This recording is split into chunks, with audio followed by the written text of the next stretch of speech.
السلام عليكم، نتمنى تكونوا على خير ان شاء الله. اليوم غادي نوجدوا مع بعضنا سلطه صحيه غنيه جديده خصوصا المرضى فقر الدم. عندنا الخس اللي كنرقدوه في الخل وكنغسلوه مزيان وكنشفوه بشكل جيد، كنقطعوه وكنوضعوه في طبق تقديم، كنضيفوا له البربه اللي سلقناها وقطعناها قطع، وكذلك قطع نتاع البرتقال.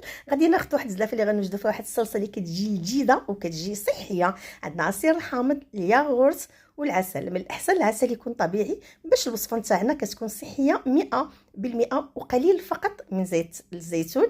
غادي نخلطوا العناصر مع بعضهم، غادي نوضعوا على العناصر الاولى وغادي نضيفوا قطع نتاع التفاح نحتفظ به بالقشر نتاعو باش نستافدوا منه اكثر.